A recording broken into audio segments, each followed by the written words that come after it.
better or for worse, our experiences make us who we are. We Mm, grow from them, we learn from them, and they help us grow as a person. And so, yeah, it's part of your evolution and your journey, good, bad, or ugly, to make you mm, who you are later in life. yeah, And so you're kind of stuck to just spin your wheels or repeat your mistakes if you don't yeah, yeah, sit with the pain and process it and grow from it and make it part of your experience. And I think yeah. that's a message. Welcome to My Movie Story. I'm your host, Brian McAleer. This is the podcast where we dive into the movies that have shaped us. Each episode, we sit down with a special guest to discuss their all-time favourite film, the movie that changed their life, and the one film they think everyone needs to see. Get ready as we journey through the cinematic worlds that make us who we are. This is My Movie Story. My guest for this episode is Todd Geist. Todd is from the USA and has made a career out of travel and is currently on his 21st year as a travel director crossing the USA and Canada. He's on a quest to visit as many countries as possible, currently up to 76, and is especially into sci-fi, fantasy, and historical fiction across all medias. Now, here's our interview with Todd. Well, welcome to My Movie Story, Todd. Good to have you here. How are you doing today? So, Brian, thanks. Happy to be here. Fantastic. Yeah. It's great. It's been a long time coming. This chat. You know, when I started this podcast, I thought to myself, I've got to get Todd on the show at some point. You know, and because I remember us talking Glad. about movies and books when I first met you years and years ago. You know, your travels and all of that. So I knew you would be an interesting guy to have on the podcast. So yeah. So for our Appreciate viewers that. listening, I'll just tell you briefly. I first met Todd over 20 years ago on my first trip to the United States in 2003. I did a Kentucky tour. Originally, I was going to go by myself. My sister Kate jumped on the bus with me at the last minute, and I was 25 days away from turning 21, and had my Sure. 21st on this trip. And where we started in LA, I think we went down to San Diego. There was an interesting night there with me queuing up outside a nightclub for 2 hours waiting to get in. Then it was on to You couldn't Arizona, probably. Grand Canyon. So yeah, I know Todd has traveled and hosted many groups over the years, but I think he still remembers that night and that tour, because it was pretty epic. And then we finished up in Las Vegas, and it was fantastic. So yeah, tell us a bit about yourself, Todd, and obviously you're in the travel industry, and yeah, and where do you live, and what's your story? Yeah, man. It's good to see you again after all these years. Yeah, you Yeah, I too. remember that tour well because I think it was one of my fourth tour ever back in Yep. 2003. And yeah, you turned 21 and we took you out for your 21st Mm. in Tempe, Arizona, Mill Avenue with all my college bars at Arizona State. Yep. And there was another guy celebrating a bachelor party who was That's getting right. married in Vegas. Yeah, We Chris. Yep, combined them and had a blowout. that's right. Good time. Yeah, it was Anyway, great. yeah, I mean, I've been working in travel. That was my first year. Studied anthropology at school and then got into the travel business working for Kentucky 2003 to 2010. Hmm. And then I switched up to the quote, all ages brands that we have within the same corporation, which so currently I'm still running trips across America, Eastern Canada, all over the US. But these days, instead of the 1835 market, like Kentucky, it's mostly Kentucky's parents and grandparents, but open to families and Right. whoever decides to book the trips. Yep. But yeah, for half my year, I'm running around the West Coast, the mountain states, national parks, deep South, Mid Atlantic, wherever. Fantastic. And Yeah. then one of the perks is that in the wintertime, work slows down and I have some money in the bank. So then at that point, I go travel internationally for fun. Yeah. About 3 or 4 months, 3 or 4 weeks a year, Yep. usually in January, February. I'll Nice. just take off and go Yeah. find a corner of the world I haven't been to before. Yeah, absolutely. And if you haven't been everywhere yet, you must be pretty close, because I've been following you on Facebook for a No, while now, and your travels are so extensive, and you must have traveled the distance from Earth to the moon about 5 times, I think. Have you ever thought about how many if I were miles to, you've oh racked God, up? that would take a lot of time to figure out, but let's just say it's a lot, a lot, a lot. Yeah, absolutely. Yeah. And I And like to think I'm pretty well traveled, but I've met some people recently that have eclipsed my travels, so it's all relative. yeah, yeah. But So where's left to go? Where haven't you been that you'd love to go, or maybe that's a little out of reach, that where would you go? well, Antarctica, Yeah. Antarctica is happening in December. That's on the books. Oh, it is happening. That'll Oh, be my that's awesome. seventh. Yep, Yeah. that's my seventh continent. Fantastic. Otherwise, I really haven't seen enough of Africa. I've only done Egypt and South Africa, so I need to get back there. Hmm. Central Asia, and then surprisingly, a few what would be obvious places in the Mediterranean I've not been to, like Greece or Jordan. Right. So I'd love to go to Petra, Yeah. Greece, for the archaeology. Yep. Um, Yeah. but really anywhere I haven't been. I want to make sure to get to it at some point. Yeah. Fantastic. Yeah. And But for yeah, people watching currently, this who've ever done Kentucky over the years, there's a good chance you would have had Todd as a tour guide. I've spoken to some people about Kentucky around the years that I did it, from between 2003 and 2009, I did a couple of Kentuckys, and I bumped into people on the road and mentioned your name, and they're all, "Oh yeah, Todd, yeah, yeah." So he's well known. He's taken everyone pretty much everywhere. So there's a good chance if you travel the states on some kind of a tour around those areas you mentioned, you'll have him. Excellent tour guide, knows all the good spots.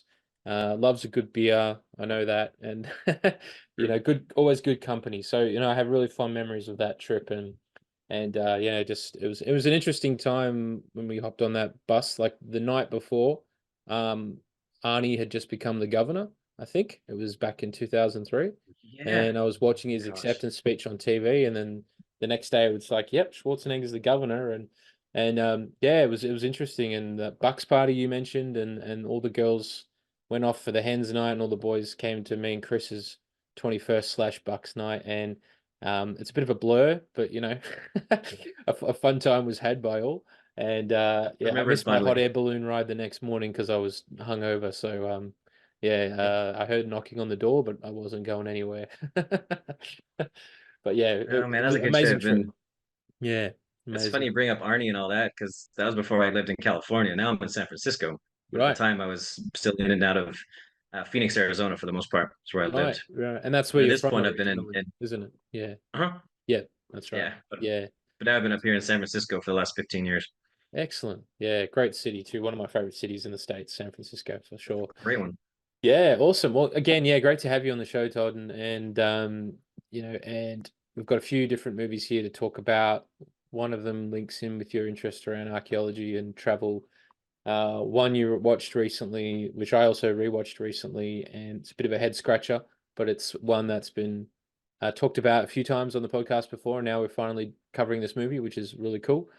And then another big film everyone will know, which will help us complete a bit of a collection of movies. I'm not going to spoil what it is just yet. People have to listen and watch. But I thought we might start off with the film that changed your perspective.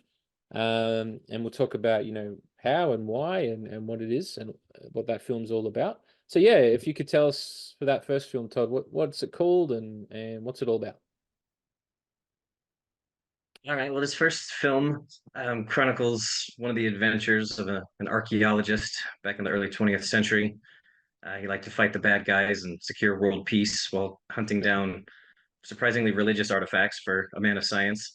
Yep. But it's one that allowed for a lot of travel and exotic locations and excitement and action and comedy and romance and all the good things. Yeah. It kind of really opens up one's eyes to the world. And that was Indiana Jones and the Last Crusade. You call this archaeology? The quest for the Grail is not archaeology. It's a race against evil. Germany has declared war on the Jones boys. Those people are trying to kill us. I know, Dad! It's a new experience for me. Happens to me all the time. Indiana Jones and the Last Crusade. Have the adventure of your life, keeping up with the Joneses. Fantastic. Fantastic.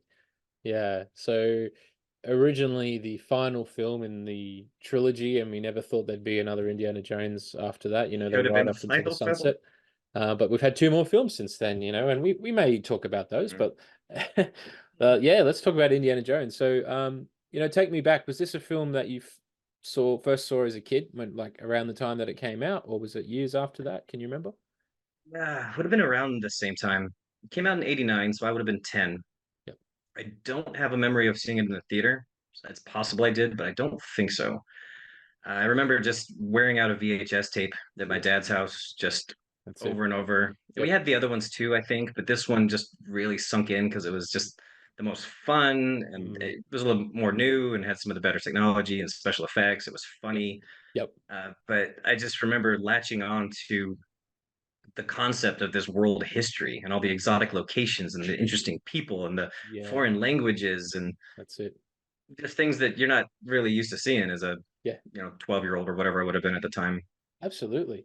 Yeah, like the Indiana Jones films were really like a bit of a doorway into the world, because growing up as kids of the 80s and that we had no internet. It was like if we wanted to learn about history of the world, we had to go find the encyclopedia, right? So he was this National movie. Geographic magazine. Exactly, yeah. Here was this series of movies where you've got this guy in these locations, finding these treasures, running away from Nazis. They seem to pop up a bit in these films. And yeah, so for anyone who's, some of our younger viewers who may not have seen all of the Indiana Jones films or the original ones. So this is the third film in what was kind of originally a trilogy, but we've now had five films. Yeah, give us a brief rundown of The Last Crusade. Like, what's it about? Because obviously it wasn't Indiana Jones's Last Crusade. He did two more films, right? But it was talking about something else, some other crusade. So yeah, can you tell us a bit about the plot? What's Indiana Jones trying to find at this time? Yeah, it's funny you mention that because at the time I didn't know the meaning of crusades really, right? Because I didn't know world history and religious wars and other things. I just thought it was the last crusade, like his last ride, as it were. But it starts out with him kind of showing a bit of an origin story. You get to see how he, as a teenager, got into the life of adventure and archaeology and fear of snakes and other things in the opening shots. Yep. Um, but then from there, it fast forwards to the Indiana we know as the college professor and hunter of antiquities.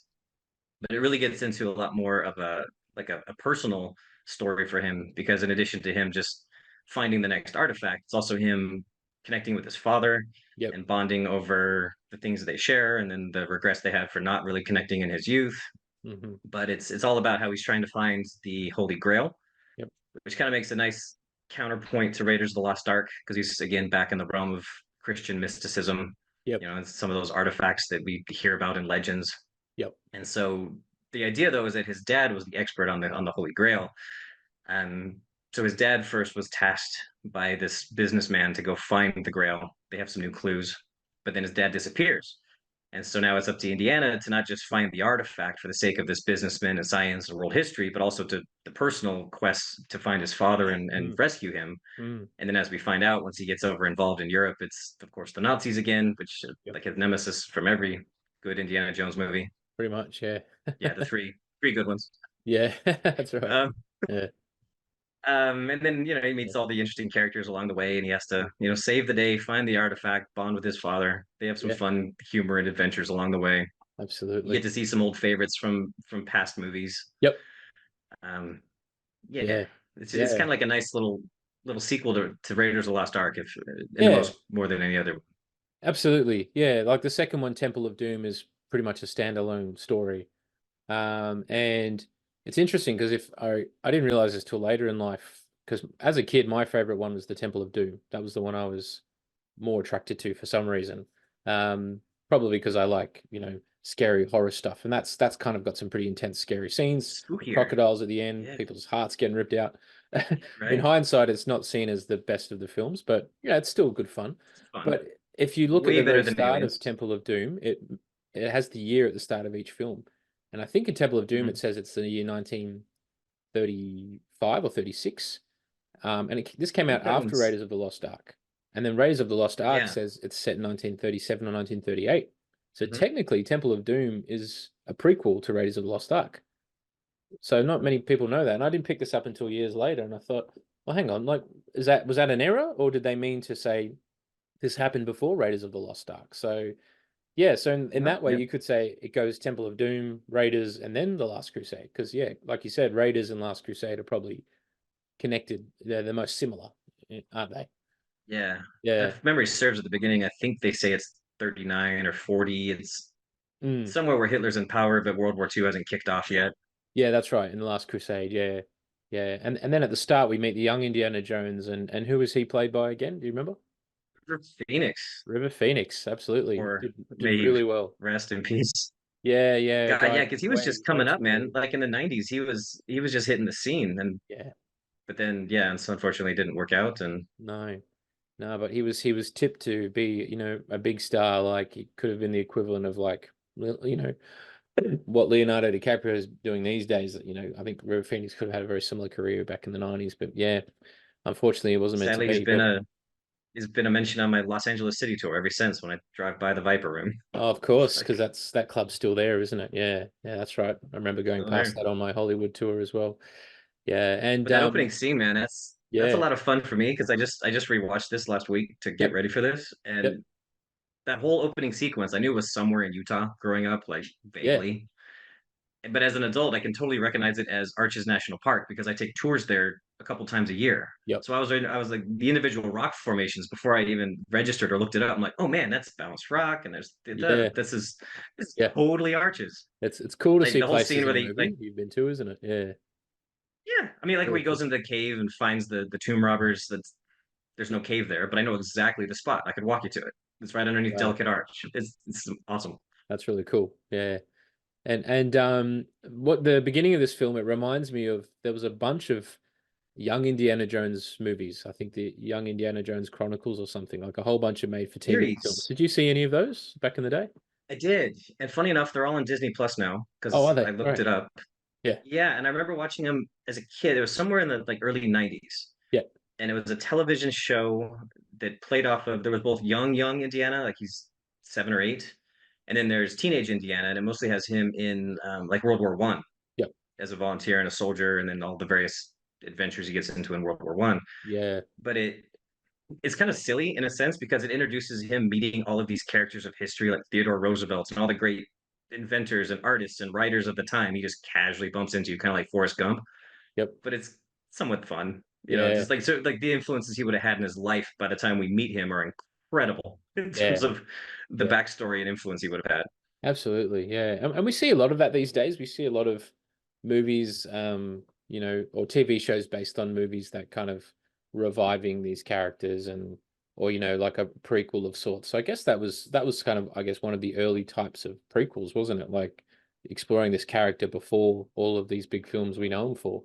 So yeah, that was sort of the one Yeah, of the early pioneers of that. And there was a might lot get of into them. I it think they actually. made I close to like 20 of those movies or something. They were just punching them out, weren't they? think it was a TV show, but I think they got through 3 or 4 seasons and then they had 3 or 4 movies at the end to kind of wrap it up. Right. And those came out after Last Crusade because they then have his father in them, or at least one of them does. Ah, okay. Yeah, But interesting. usually before, it's either him with mom as a little kid Yep. or him as a 19-year-old at war, Yeah, interesting. falling in Yeah, love and I'd love having to go back and adventures. try and discover some of those as well. But yeah, and we'll talk a bit more about Crusade and the travel and the some of the themes and that as well. But just quickly, your thoughts on the later sequels. You had Kingdom of the Crystal Skull and then just recently Dial of Destiny. Thoughts on those? Did you like them? Were they necessary? Did you I love saw them? Crystal Skull exactly once in the theater and was severely disappointed. I have not had any intention to see it again because I kind of want to pretend it didn't exist. Yep. If one saw the South Park episode where they kind of make fun of it, that pretty well sums up my feelings on the whole thing. Oh, okay. I'll have to check that out. I haven't seen that yet. It's not polite. But then I saw Dial of Destiny last year, and I liked it. I did. Like, would I put it top two? No, I'd say it's probably fighting for Temple of Doom third place in my hmm mind. Yep. Which again goes, it's like when he's fighting Nazis, those are the most fun. Yep. But it's fun. It was nice. It was well acted. It was like Yeah. a nice little bow to kind of Yep. get Crystal Skull out of our mouth to, ugh, and Yeah. then move on to like a better ending. Yeah, absolutely. Um, Yeah, it kind of tied up yeah, some loose ends, didn't it? Yeah. Yeah. And I did like the when they said it was going to, they were going to explore time travel. I'm like, oh, hang on, because they explored aliens in Crystal Skull, and that was stupid. So I'm like, how are they going to pull off the time travel thing? But I thought it was done really well. I think the way that they just kind of not bad. seamlessly fly into this period of time, and they're like, oh crap, we're in the past here, and then obviously Um, we see him at the end, kind of finally settling down, or do we? He reaches for his hat again. Will there be a sixth one with a 95-year-old Indiana Jones? I hope not. We'll see, Yeah, right? You the never thing that know. annoyed me Yeah. about Crystal Skull. Is it like the crystal skulls are a hoax? I mean, there's a whole thing about these archaeological relics that are supposedly Mhm. whatever, but they're not. They're complete fabrications. Right. Um, Now Yeah. Of that said, I mean, for movies that are based in science, every one of them ends up in magic somehow, whether it course. be religious or aliens Yeah. or mathematical time travel. Yeah. But Absolutely. That's right. Yeah. that's It's kind of the fun of it. that's the point. Yeah, the suspension of disbelief, right? Yeah. Hmm. And then just coming back to Crusade, so you mentioned that this, took your interest in archaeology and travel and sort of, set you on your way a little bit. So can you talk a bit about that and, you know, uh is this sort of like, because I'll be the first to admit here, like when I was a kid, I wanted to be, when they said, "What do you want to be when you grow up?" I'm like, "Well, I'd love to be an archaeologist and I want to be a stunt man as well." So basically, I wanted to be Indiana Jones, right? As a kid, because I'm Yeah. like, I want to do that stuff. I want to find treasure, beat up the bad guys, swing around on a whip. I may have even attempted that at home with like a skipping rope or something from a tree. Probably didn't end well, but yeah. So, what seeds did this plant in your mind? This film? It took a little time to grow, but Mm, I think it did plant those seeds for an interest in world travel, culture, history, old things, the mm, human experience, and all of that. yeah, Back if like that age when I was, adolescent, going into high school, if you'd ask me what I want to do in life, I'd say I wanted to be a doctor. yep, But it was for purely selfish reasons that I just wanted doctor money. yeah. That'd be nice So for when I you. got Yeah, to college and started taking some of my early prerequisites and realizing I just don't like science enough to be a doctor. sure. And so I needed to look for something else. And I Yeah, had no idea what to do with my life. But there was an anthropology department, and that was a major that one could take. And I mean, I was like, all right, what's anthropology? And I'm like, ooh, it's archaeology yeah, and human evolution and the development of culture and language and just, the human experience, the study of mankind, if you will. And I was like, well, that's perfect.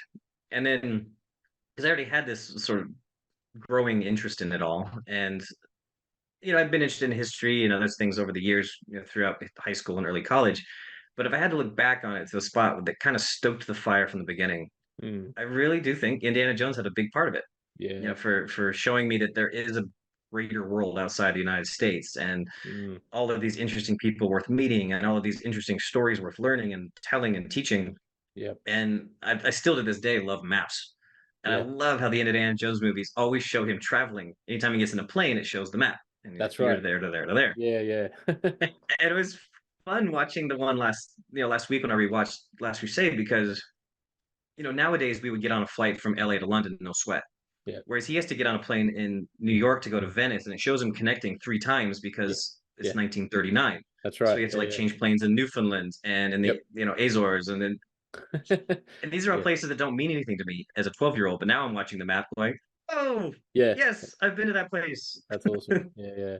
Absolutely. Yeah, like he was, it really kind of introduced the world to a lot of kids growing up with these movies. It was like, the world is this big place and you can go and have this adventure, and you don't have to be sort of confined to where you live and there's things to learn. There's still treasure out there. There's still places we haven't explored and that's kind of what Indiana Jones is all about, isn't it? And yeah, he's that curiosity to go out there and discover the unknown. I think it really captures that pretty well. And yeah, and it's just a fan favorite for so many people. And we've got another film to talk about later that may star Harrison Ford. I mean, I don't want to give it away, but we'll get to that. But yeah, just in wrapping up the Last Crusade talk, do you have a favorite scene or a moment from the film?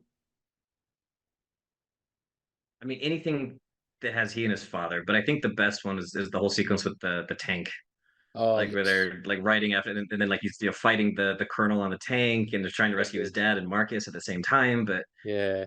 I mean, we haven't gotten to it yet, but like the best part of this movie is Sean Connery.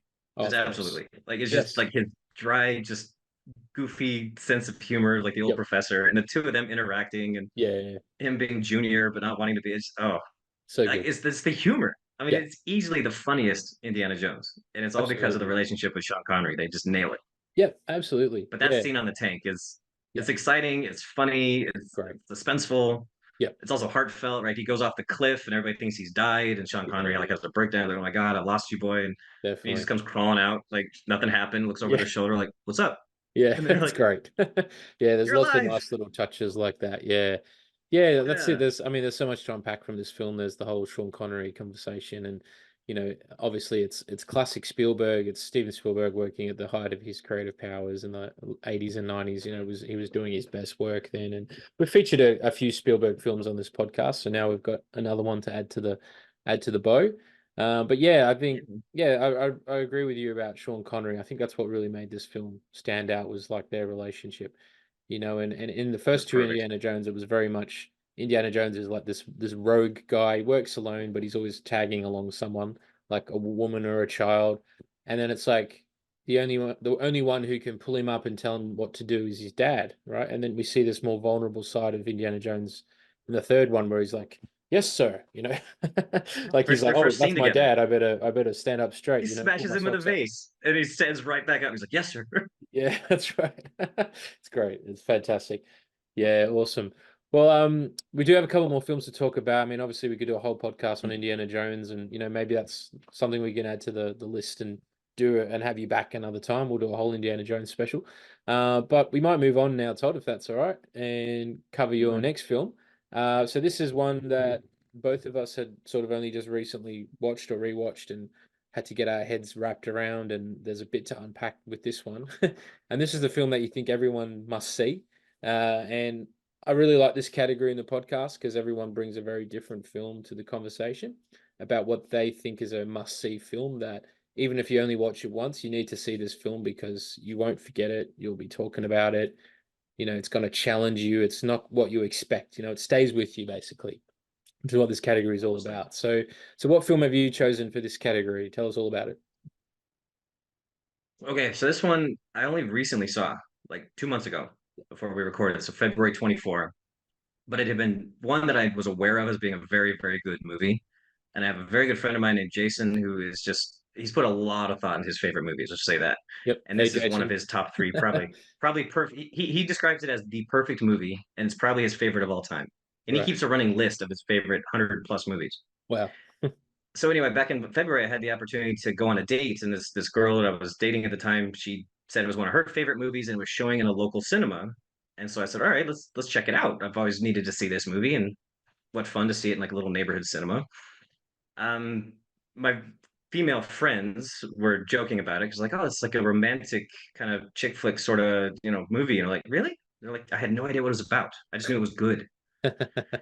But Yeah. anyway, so I got into this movie, and it's about relationships and the good, the bad, if they're worth remembering, if we should try to forget about the painful parts, what it means to grow from a relationship or not, and it features some wonderful actors that were all a complete surprise to me, Yeah. and a very straight performance from a comic genius, Jim Carrey, Yep. and the movie is Eternal Sunshine of the Spotless Mind.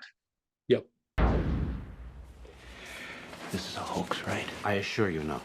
Is there any risk of brain damage? It's on a par with a night of heavy drinking. Nothing you'll miss.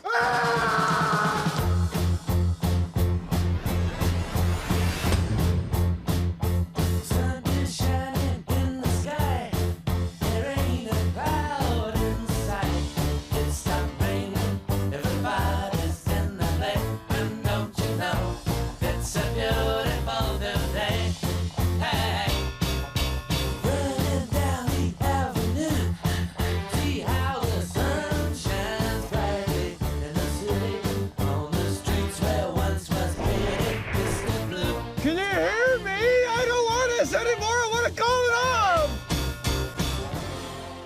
Fantastic. Fantastic. It's been a long time coming, this film. I'm really stoked that it's finally made it to the podcast, and hopefully your friend's okay with you talking about it, beating him to the punch. And Jason, if you're watching, Yes, if you yes, want to proud be of a me. guest, get in touch with me, mate. I'm sure we could have you on the show as well. I'm sure Todd can vouch for you. But yeah, what an original, offbeat, eccentric movie. And like so great to Yeah, see it's Jim nothing like it. Carrey do something like this again after the Truman Show, where he just surprises people, and he wasn't just this comedy guy who could pull faces, but he could choose really smart stories and play, these real characters that you could relate to, and he did a great job. But yeah, so obviously for yourself, having just seen it recently, you went into it knowing nothing about it. Um, Mhm. Tell us about your experience watching this film. Like, did it make sense to you? Did it Was it just to mess It with your took a little head, you time. know? Well, that's the beautiful thing about the movie is just it's creative. I mean, whatever you get out of the relationship story, it's fun to watch, Mm, just to see them piece it together yep. because it's out of sequence on purpose, and you're kind of trying to figure out is this in his head? Is this actually happening? When did this happen? And it starts out just kind of meh. I mean, it's guy meets a girl and he just seems like an awkward schlub, and she's a little bit of a kind of free spirit, and Yep. you're like, okay, starting off like a normal movie. This is just a boy meets girl, and now we're gonna see them fall in love and Yep. good to go. Yeah. And then it just gets weird. It just gets Does really weird very quickly. as you then kind of you fast forward a bit and see the fact that they've had the relationship and you get to see it disintegrate from bad to good backwards, Mhm. and you get to see the heartbreak of a breakup, but you also get to see the joy of an early relationship and kind of figure out if it's worth forgetting the good to forget the bad. Mhm. And so that's like kind of the whole premise of the movie is, they have the opportunity to wipe the memories of one another Yeah. to help get over a breakup, and Yep. whether that's a good or a bad thing, whether they want it, whether it's useful, um, but it's something everybody can relate to. Is what I Yeah. found. I mean, just Yeah. we've all been in a relationship, we've all been in love, we've all probably had a breakup or two because statistically most relationships will end in a breakup, Yeah. and so we can all relate. Yeah. We can all have that moment where we feel like one of them and go, That's hmm, right. okay, so yeah, it Yeah. sits with you. That's And then right. it has you kind of wondering, what would I have done? What, Exactly. if I could take the easy way out, would I Mm. erase the memory, or would I sit with the pain and grow from it? Or Yeah. It's such an interesting question that this film tackles. And like you said, the way it starts off with we meet Jim Carrey and he's this quiet, sort of unassuming guy. The girl played by Kate Winslet, like her hair color changes every 5 minutes and she's this breath of fresh air. And then it looks like they're gonna hook up, and then all of a sudden we see him and he's devastated and he's found out his his girlfriend, Clementine, has decided to erase him from her memory. And then he decides to get the procedure done. And then we go inside his head as he's reliving these memories. And that was the part I thought that was so well done, how it showed him reliving a memory and then observing the memory again from the outside in, and how it didn't use really fancy special effects. You could tell this was a low budget film. Just clever lighting and blurring people's faces out and muffling the sound, and then giving this impression that the memory was just kind of caving in on itself. And it takes you kind of on this journey, and it shows you their relationship, and it was really clever. Yeah, did you have I yeah, mean, it moves really quickly and it's kind of a whirlwind movie, but out of those scenes, was there one that really stood out for you the most, that kind of sticks in your mind when it came to his memory being oh, erased? I mean, it's like maybe because in the middle it does get a little silly on purpose because you have to give Jim Carrey at least a moment of Jim Carrey. Of course, So yeah. it's like when he's because like the kind of the premise is that he starts at his recent breakup, which is just devastating. It's the Yeah. first thing you want to erase. Mhm. And so you see him doing that, and you're like, oh my God, these two are terrible together. You got to get rid of this. Yeah. But then as he keeps going back in time, the relationship gets happier and nicer and more Mhm. lovely. And you're like, oh, these two are so sweet. And then Mm. he makes the realization, I don't want to forget her. Mm. I need Yeah. to at least keep these memories. These are happy memories. I don't want these gone. Yeah. So then he starts trying to figure out a way to keep her like trapped and hidden in his mind in memories that she shouldn't be in. And so there's one where he's like reimagining himself as like a 3-year-old, That's right. and he's like she's one of his mom's friends, so she has no business in that memory, but he's like trying to hide her in sections of his brain where she shouldn't be. Yep. And you get to Yep. see Jim Carrey as an adult, but like the size of a 3-year-old, playing himself as a 3-year-old, and Yeah. like Yeah. taking Yeah. a bath in the sink, and It was great. she's there trying to talk him through it. It's ridiculous, but Yeah.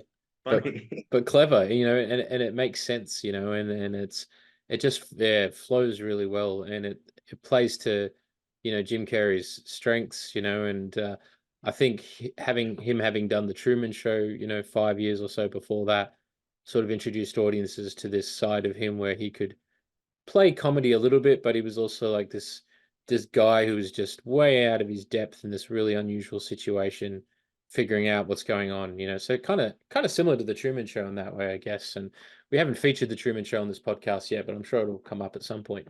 But yeah, like you said with this film, it does kind of and address that tough question, like if we've all experienced some kind of a breakup, or we've been in a relationship where it's gotten tough and tense and all of that, and it's not all wine and roses all the time. Every relationship has kind of that honeymoon phase, and then it settles into itself, and then it's just like life, right?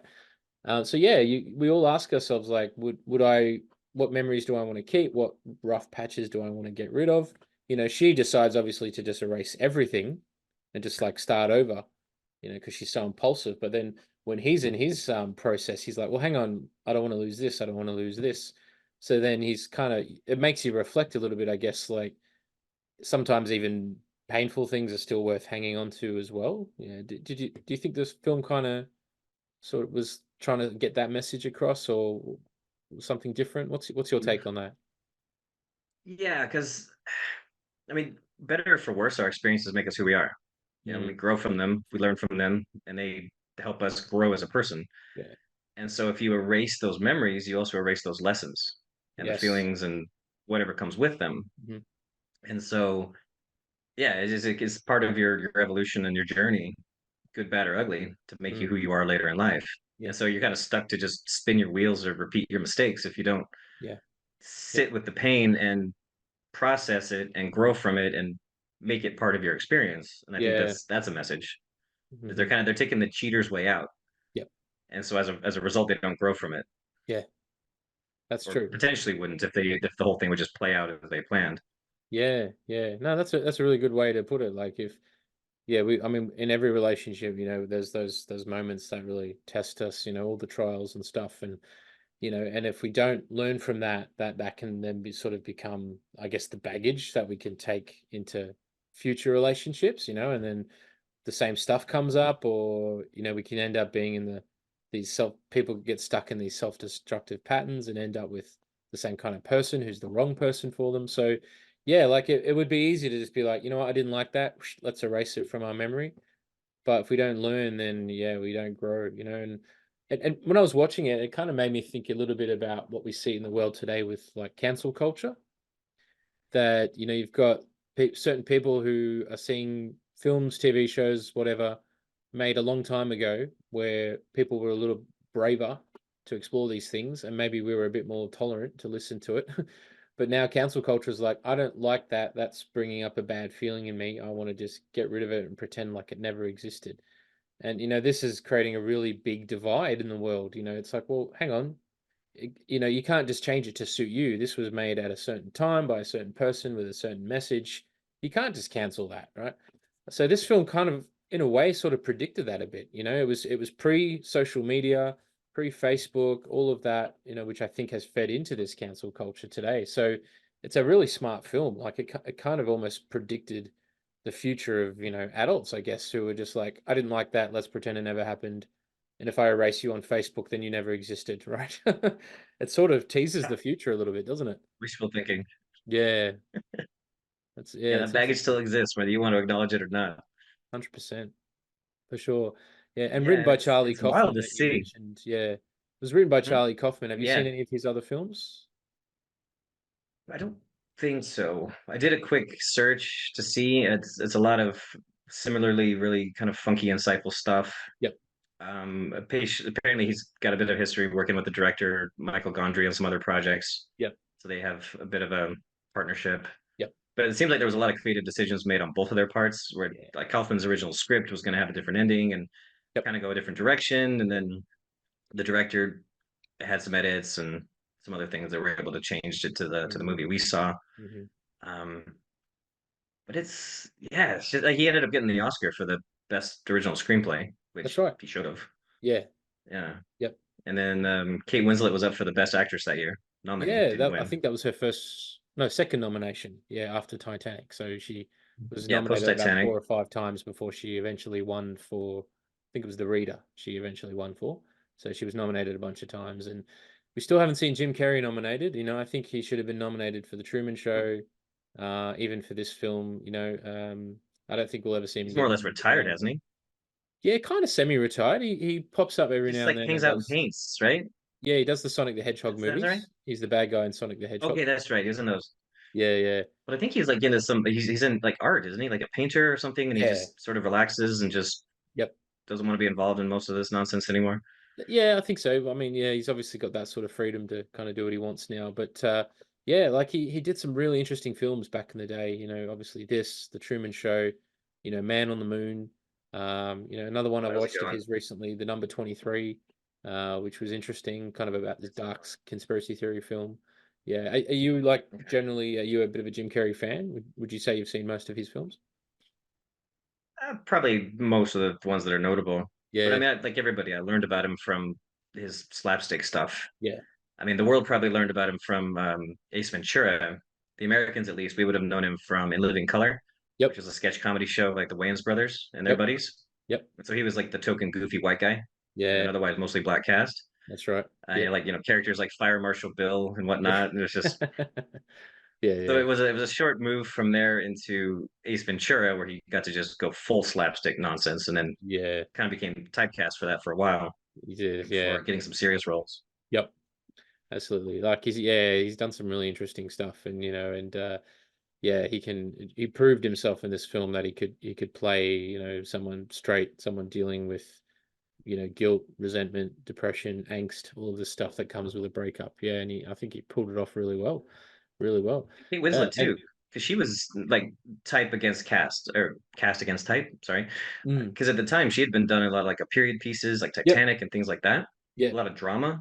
So yeah, for that's her to right. get to play this free-spirited little, Mm, impulsive whatever. I mean, she's kind of a play on like the manic pixie girl caricature, but yep, like very much proving that that's like a bad archetype and that she was yeah, rejecting that archetype because she was yeah, definitely being her own person, that's even right. if she was the wheeling free spirit to the insecure, shy guy, Yep. which is again like in movies, it's always explored that sort of relationship a lot, right? Mm, You get mhm. like the fun, outgoing extrovert who pulls the anxious, insecure guy out of his shell, and Yeah, yeah, look at this, it's romance and it works and it's yep, lovely.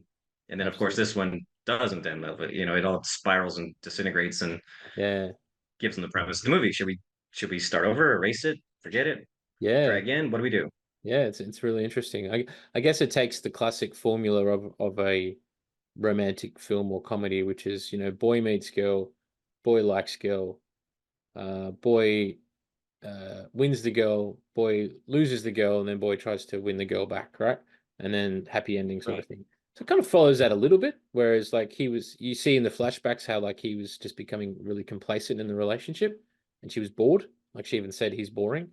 Yeah. But then when he realized, you know, when he revisited these memories and relived them, he's like, oh, hang on, you know, yeah, I'm missing. I'm really missing what I'm not seeing everything here. I'm missing out on this. And he tries to get her back, and he understands that he's in this experience and tries to navigate himself through this world as it disappears around him. Yeah, it was really really clever, really clever film, man. And So hopefully he's yeah, realizing some of his insecurities, because like the fight scene that breaks him up, you see how he's accusing her of infidelity because he's just really insecure mm, about his own relationship and his role in it, and he says a terrible thing which leads her to run out on him and mm, finalize the breakup, and yeah, kind of starts off the whole process. So it's yeah, yeah, definitely. yeah, I mean he learns the hard way that he really did want her around.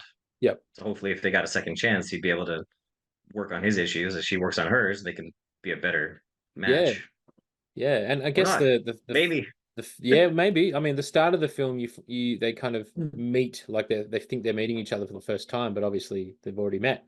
So there's some flaw obviously in this memory erasing system because they find each other again, and then at the end it's like, well, hang on, even though we've said all these things about each other, we can be okay with that. You know, maybe we can just be okay. Doesn't have to be terrible, doesn't have to be super exciting and fun all the time, but we can be okay. You know, maybe that's enough, you know, and like that's kind of where it sort of leaves you. It's like, oh, well, maybe they will get back together. Ah, You know? Will they start the it's an process all over ambiguous again? You know? ending. Yeah. Well, that's the thing. Like you can really take it as a happy ending or not, depending on your Mm, personal choice, views, lifestyle, baggage, whatever. yeah. Because on the one hand, like that, yeah, like oh, let's give it another shot. The good times were good enough to outweigh the bad times, and Yep. now Yeah. that we know each other's triggers, perhaps we can navigate around them and make it work. Yeah. We're soulmates, and that's why we found each other on the beach because we were supposed to. We Yep. just couldn't forget each other because we're just meant to be. Yeah. Yeah. But It's you could also interesting. take the pessimistic approach that they're just doomed to repeat the same mistakes Yeah. because they haven't learned anything because they erased all the stuff that would have helped them grow and learn. And so they'll just be in like Yeah. a doom loop just Yep. forever. That's it. And that was apparently Charlie Kaufman's original script, was it had Clementine going in to get her mind erased as a like 60-year-old for the 15th time, because they were in a pattern. They would just live it, they would fall in love, they'd fall out of love, erase, Right. meet, start again, and then just Yeah. do it forever. Like they were doomed Wow. to just repeat the whole process. Yeah. Interesting. Yeah, that would have been an interesting So ending. Yeah, yeah, and like it raises a lot of questions, this film. And yeah, it's definitely one that you got to kind of reflect on a little bit, because everyone's going to have a different reaction to it, I think, based on their own experiences, I suppose, with relationships and breaking up and all that stuff. Yeah, that's why it's it's interesting. nice. Like I like the ambiguous ending sometimes because it gives you that power to make it what you want it to be. Yeah, that's it. You can read it as the happy ending story, or you can read it in the ooh, gosh, these two are Yeah, just never going to make it work because that's they'll it. never learn. Yeah, yeah, and sometimes those films that don't give you the closure, it forces you, especially when you've been so invested in the film, like with this, and you're like watching every second of it, it then forces you to try and come up with your own conclusion. And that's a smart way, I think, of a film that has staying power, where it's like it doesn't give you all the Yeah, answers. And that's why this is a it's film much that so better. many people talk about and carry with them, because it's like, like we're having this conversation about it now. Like, you could bring this film up with anyone else who's seen it, and it could be a completely different conversation. You could talk about Mhm. the other characters, the side characters who we haven't really talked about, because we don't want to They're give away great. too much. But yeah, there's that side plot as well, the Kirsten Dunst side plot, and the side plot of Elijah Wood and what he does and how he plays with the memories and all of that stuff. So yeah, Yeah, the like, Doctor, Mark Ruffalo is a great cast. I knew none of those people were in the movie when I sat down to watch it. So yeah, it was a that's pleasant it. surprise when they all popped on screen. Yeah, definitely, definitely. All working at, interesting points in their careers and stuff. So it was, yeah, really good to see. You Fantastic. know, a fun little bit of trivia I picked up is that Yeah. the name of the company, like this, the lab that erases your mind, is called Lacuna, and that translates as gap. Ah, right. Gap. That's Right? That's that's clever too. create a gap in your memory. Yeah, that's well, another film we could continue really talking about forever, but we do have one more to get through. And I know that this is a film and part of a series that's very near and dear to you, and has been for many, many years. And it's going to help us complete a little trilogy in this podcast now. So if that Can hasn't be given it done. away yet, Todd's about to tell us now. What is your all-time favorite film, Todd? All right. Yeah, this one's probably been given away by some of the background, but there is definitely a trilogy in my life as a child that has stuck with me through adolescence and adulthood, and it's just one of my favorite things ever.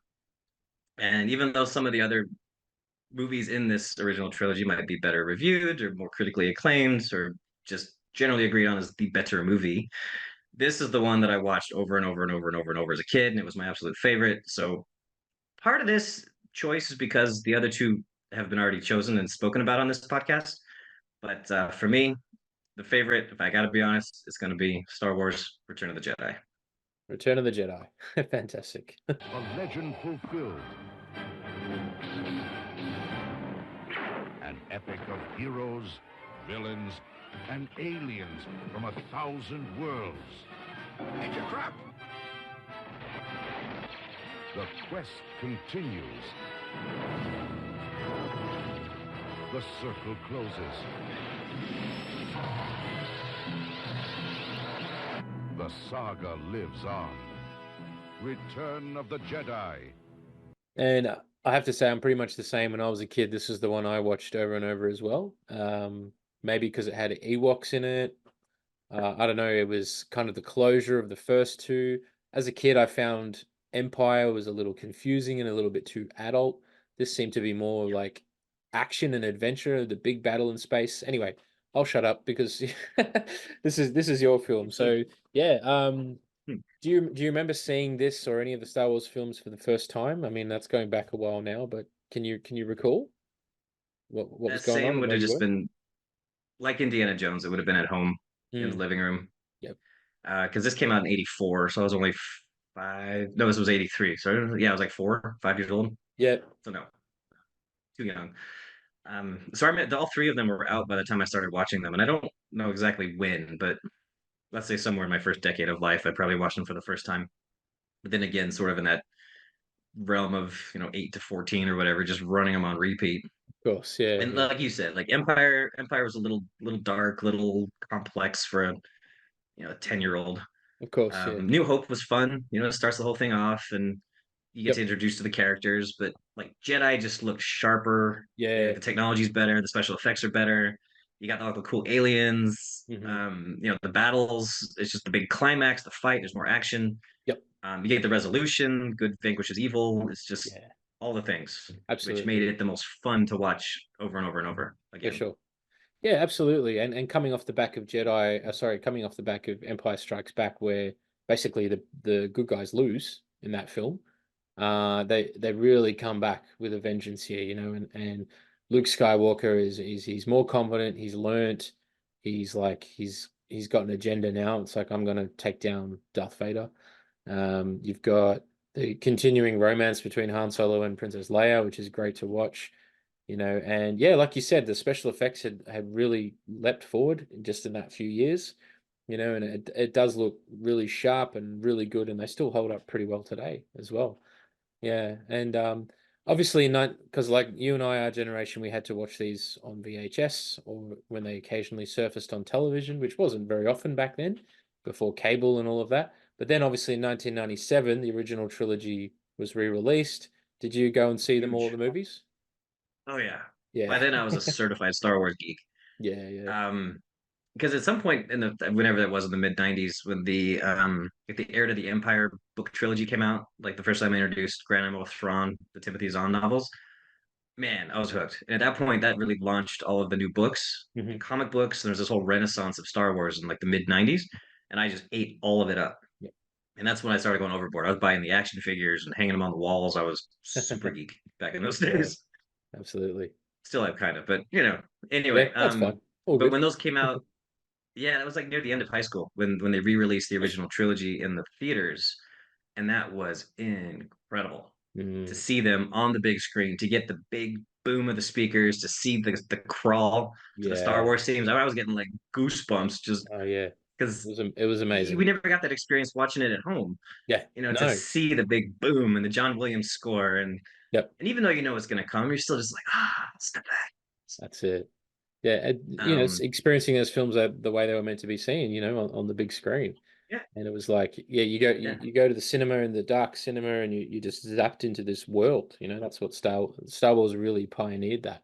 So yeah, I remember going to And the see people you're all of seeing it those with, as well. Yeah. everybody was like they were all of a like mind. So like as soon as like everyone's screaming and cheering, it's not just like going to a movie and everybody's quietly, politely watching the thing with their dates. Like this was Yeah, a raucous experience of super fans who were absolutely. all just like joyous to Yep. see this on the big screen for perhaps the first time ever. Yeah, for sure. Yeah, yeah. I just memory just popped back in my head. I think me and my mates went and saw all three of them when they were back in the cinema. I'm not sure which one it was. Maybe it was Empire or Jedi, but like when the Star Wars comes on the screen and it's like, "Dun, dun, dun, dun," and it's like the whole Mhm. cinema shook. I thought I'd pull this prank, Still, and I had this big bucket of popcorn, and I was pretending it was gonna, catch me off guard. And we were sitting in the back row because that's what you do as teens, throw popcorn at everyone. And then the Star Wars things comes on the screen, and I pretend to jump out of my seat, and I like throw the popcorn up, and all the popcorn comes out and like lands on the guy in front of me in the in the row in front of me, and he's like, "What the fuck are you doing?" So like, sorry, sorry. He just brushes the my popcorn bad. off. He's like, "Do I have to call security?" I'm like, "No, no, all good. I wasn't expecting that. It scared me." It kind of backfired on me. He probably would have beaten us up if he had the chance, but yeah, it was good. It was good Fun fun. to watch the movie. Good experience. Yeah, absolutely. Yeah, man, those re-releases were something. I remember at the Mm, time in high school thinking they were incredible because they had like all the new scenes, the new special effects, like A New yeah. Hope. He steps on Jabba and we meet him at the spaceport, and Yep. and like Return of the Jedi, they add that whole song and dance scene at Jabba's palace, and they add the Yep. beak to the Sarlacc. And Yeah. in hindsight, terrible, terrible, terrible, terrible, unnecessary. None of it should have happened. But Sure. 16-year-old me, amazing, Oh, best of thing ever. course. Yeah. Now Yeah.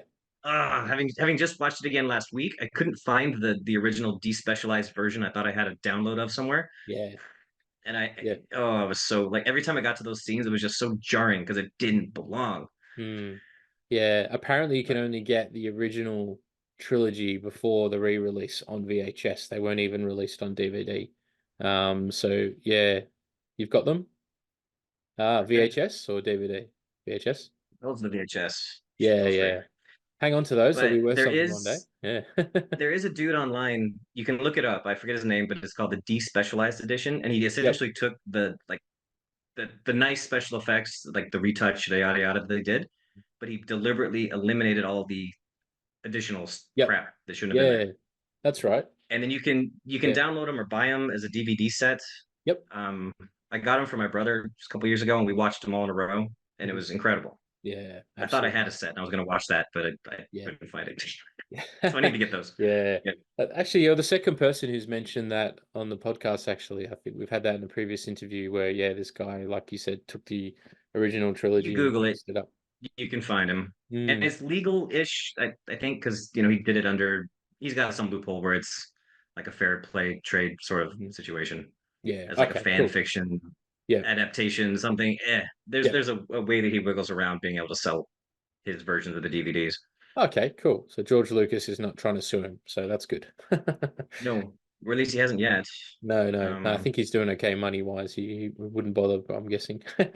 But oh man, yeah, like and the then other one, like they put like Hayden Christensen in it, right? yeah. I'd forgotten about that Yep. because like after it was 2004, after Attack of the Clones and the Revenge of the Sith came out, Yep. then they tweaked Return of the Jedi again, and then put Yes. like the Hayden Christensen Force Ghost at the end. Yeah.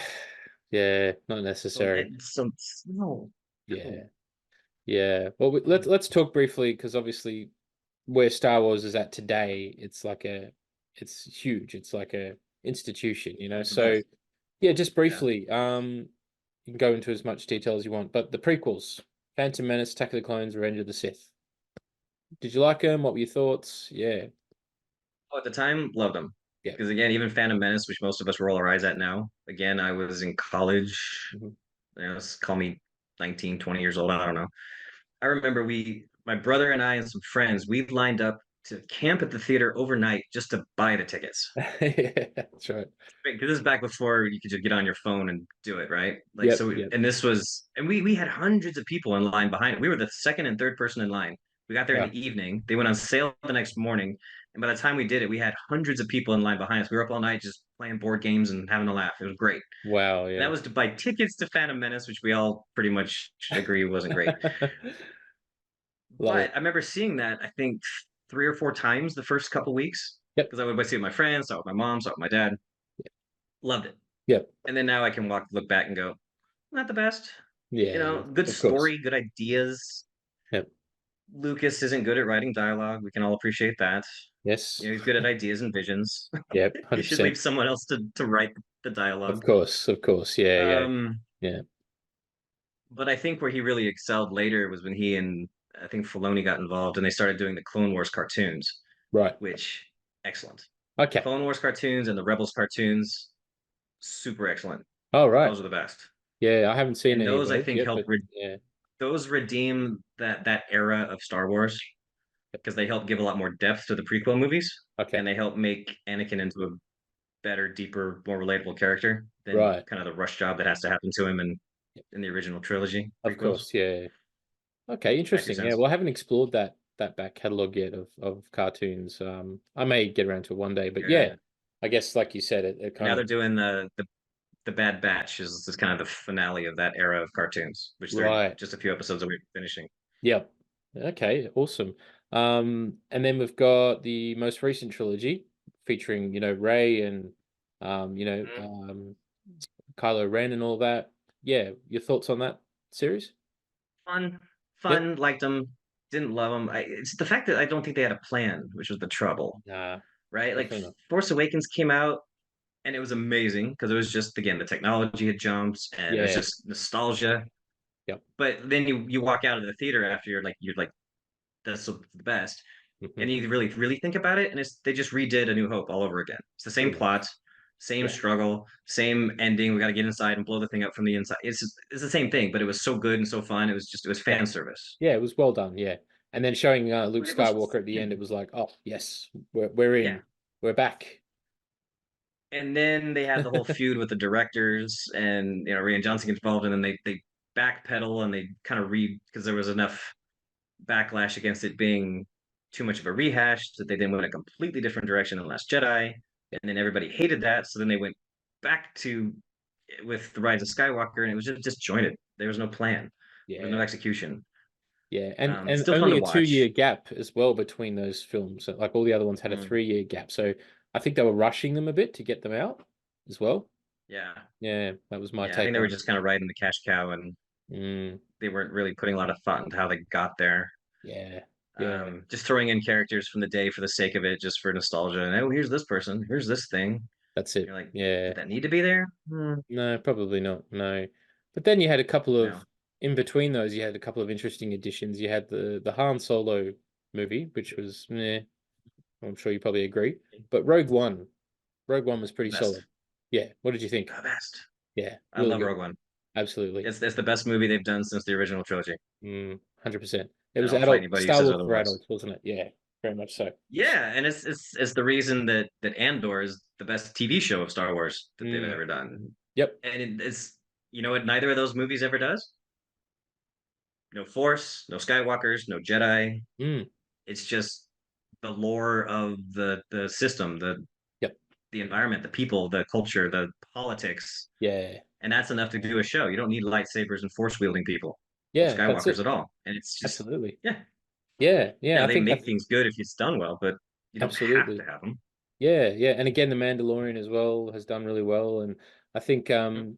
it's interesting, like and apparently there's a new trilogy of Star Wars films in the works. They just can't, they can't wait Couple.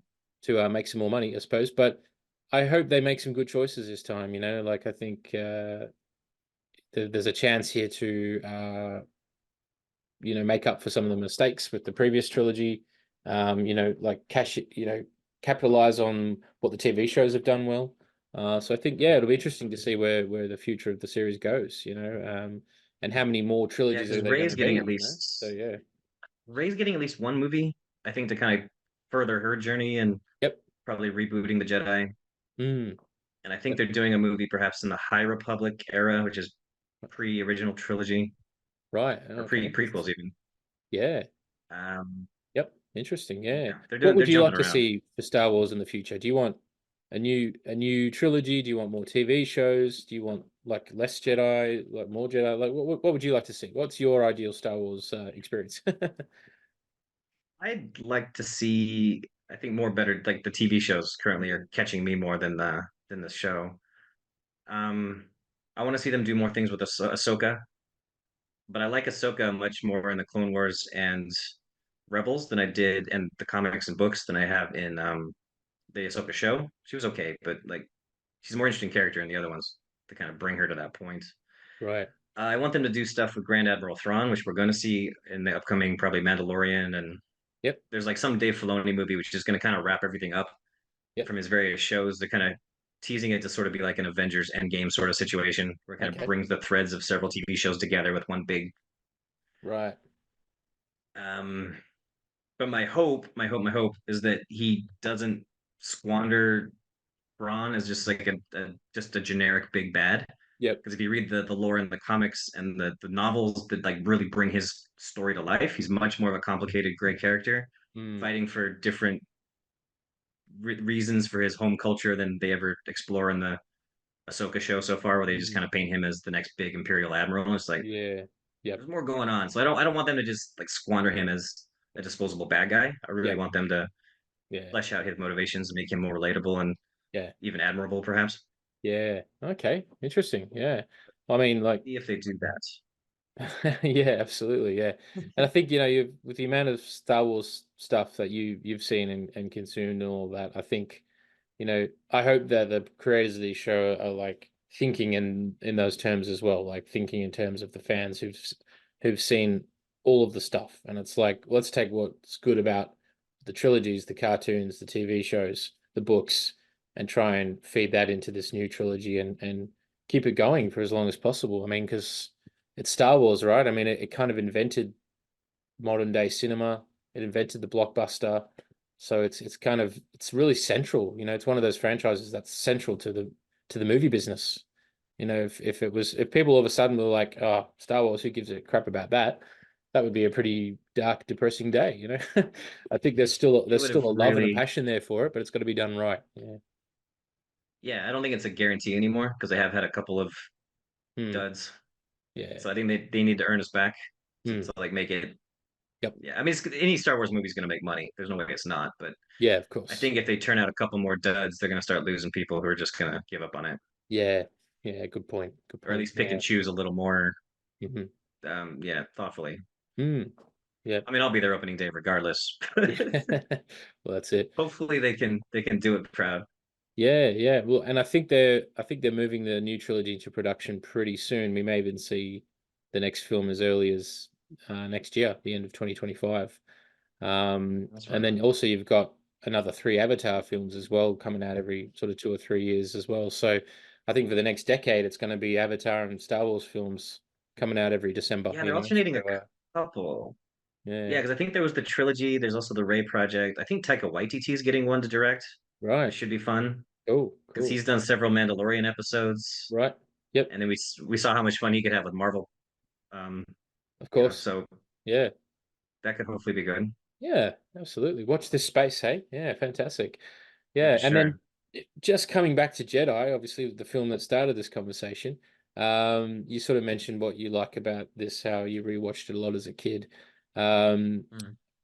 Favorite scene from the film, favorite moment, or is there too many to choose? Ooh, favorites probably the battle with Jabba and his goons Oh, at the yep, Dune Sea at the Sarlacc. I mean, it's just so cool. You got this giant pit monster with tentacles, and they're just knocking all the bad yep, guys into it. And yep, especially in hindsight, as a adolescent, it doesn't hurt to have Carrie Fisher in a gold bikini. of course. Um, Yes, yes. but yeah, but she's there as sort of sci-fi eye candy, but she's badass. I mean, she Mm, chokes out Jabba. She he frees does. herself. He Like she does. doesn't need the boys to come to her rescue. She Yep, steps up, takes care of her own business, and absolutely. kills one of the most powerful beings in the galaxy. Yeah, So that's great. yeah, right. Absolutely. But Absolutely. it's Yeah. it's just action packed, Hmm. But it's also fun because you get to see the evolution of Luke Mm. because he steps into that whole process with Jabba just way more confident and powerful than we last saw him, where he Yeah. was screaming Darth Vader as he falls into the reactor at the Cloud City, right? But you also get to see how he's a little dark, Mm. right? He's got one foot in the dark side. Like Yeah. he's doing things that are not very Jedi like at all. Hmm. Like he's choking out the Gamorrean guards. Yeah. He's threatening Jabba. He's like, "I'm going to kill you if you don't do as I say." Like these aren't Yep. Jedi things. Obi-Wan Mm. would have done that, Yeah. And he points the gun at his barge and blows it up Yep. just out of spite. That's Yeah. that's not very Jedi. Yeah. He's a bit of a badass in this film, and I think that kind Yeah, of foreshadows the possibility of him being taken by the dark side. Like towards the end of the film, and how he's got Darth Vader down on the ground, and Palpatine's like, "Good, now come and kneel by me." And he's for a second there, he's like, would I do this just to win and take control? But then he's like, you know what? No, I won't change the dark side. So yeah, like I won't come to the dark side. he's So on the definitely there precipice. is that. Once he realizes Darth Vader is his father, I guess he embraces that dark side of himself, but makes the right choices at the end. So yeah, And they I beat think you out over of the the head three with it. films, yeah, Luke Skywalker and Jedi was my favorite portrayal of Luke Skywalker because he's a fully by that point he's like a fully realized character. So it was really Yeah. good to see. But he's also able to step to the edge and step back, Yeah, and that's right. and then he helps redeem his father, which is really nice. I mean, Yeah. even after you only had the first three movies, the redemption of Darth Vader is touching, and Mm. it's great. Yep. But after the prequel trilogy and the Clone Wars cartoon and all the other stuff where you get to really learn Anakin, Hmm. it's even nicer to watch it now and go, ah, they got Yeah. him back. Yeah. That's the Anakin we liked from the day before he Yeah. made It some bad ties it in decisions. really well. Yeah. Yeah. And that Yeah, would so be an it's interesting conversation. What if it was only ever the original trilogy? Like we never got the prequels, we never got the reboot, we never got the shows. Yeah, like but that's not the world we live in today. Like every if there's a franchise there, there's going to be a franchise. So yeah, yeah. it's still a nice redemption arc either way, but it's even better if you get the prequels to really Yep. see a 6 episode journey of Anakin from a sweet kid to a Yep. bratty but otherwise relatable good teenager to Mm, yeah. heartbroken, etc. And evil. Yeah, absolutely. Yeah, it's a great character arc. Yeah, yeah, and just like that, time has flown by, and we've covered your three films really well, Todd. I think we've gone in depth. We've talked about three really different films, three very different characters, history and archaeology versus mind erasing and Star Wars, right? So we've we've covered three very different kind of Hello. things, and a really great array of movies. So it was great to hear your thoughts on them and how they connected with you over the years and everything. So yeah, thank you for coming on My Movie Story and sharing your passion about these films. It's been a really great conversation. You do it, man. Really appreciate you having me on. Pleasure. All right. And yeah, thank you again. And thanks for everyone for watching. And be sure to go back and check out all our other episodes. We've now completed the Star Wars trilogy. So you can go back and check out episodes for New Hope and Empire Strikes Back. And yeah, of course, reach out if anyone is interested in being on the show. We're always looking for guests. And yeah, again, thanks, Todd, for being on My Movie Story. Good to be here, man. You take All care. right. You too. See ya. Bye. Thanks for tuning in to My Movie Story. We hope you enjoyed today's episode with our special guest and the movies that we talked about. Don't forget to hit that like button, subscribe to our YouTube channel, and follow us on Spotify or your favorite podcast platform. Your support means a lot to us. You can also stay connected with us on social media for all the latest updates and special content, and you'll find our page on Facebook. Until next time, take care and enjoy the movies. See you on the next episode.